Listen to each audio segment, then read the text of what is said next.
3 weeks ago, I left for a work trip to Germany. My wife didn't want to come. She said she'd hang back, water the plants, binge Netflix, and watch the dog.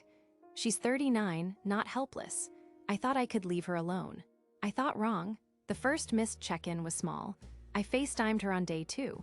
She was in the kitchen, sweaty, flour all over her face. She smiled wide, too wide, and said she was baking bread the old-fashioned way. It wasn't until later I realized she never used the oven. She thought Epsom salt was yeast. She laughed when the bread cracked the marble counter and called it Crumbzilla. She placed it on the counter like a relic. I asked her if she was okay.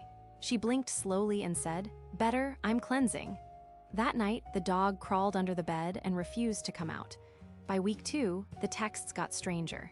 She sent me a photo of a jar of carrot juice with the caption, "The microbes are singing again." She told me she'd gone raw vegan, juicing exclusively. 19 pounds of produce, half rotted. She juiced it all anyway. She stopped eating solids. The dog stopped eating too. And I swear, though I still don't know how, our fish changed color. He used to be orange. Now he's almost translucent, like he's been bleached by something unseen. A robe appeared in every FaceTime. At first, it was white. Later, beige. Then brown. By the last call, it had blotches like it was rotting or growing. She didn't notice. Or she did and didn't care. She had a scarf in her lap, something she'd begun to knit with frantic, uneven stitching. "It's helping me ground the parasites," she said. I thought she was joking until I saw the jar next to her. There were pickles in it and something else, something twitching. When I landed, I knew something was wrong the moment I walked in. The house smelled like fermented soil, like vinegar and dying herbs, like decay pretending to be health. She ran to greet me, robe flapping, eyes wild. She didn't blink. Just pressed a jar of kombucha into my hand and whispered, "Drink me." The dog wouldn't come near her. He pressed himself against my leg, trembling, eyes wide. He kept glancing at the fish tank. I looked too.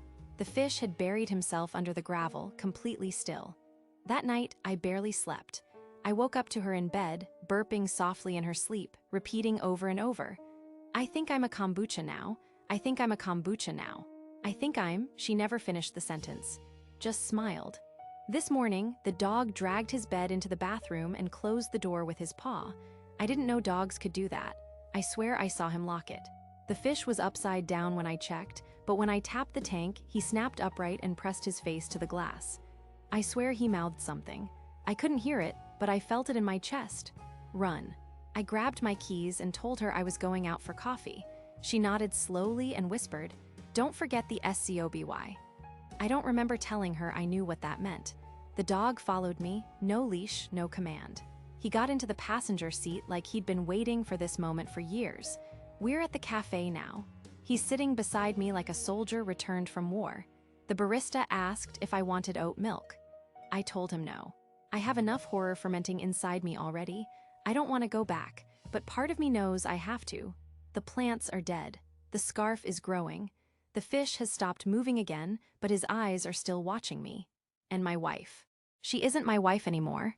She's something else, something brewed. Hope your morning's less fermented. And if it's not, don't drink the juice.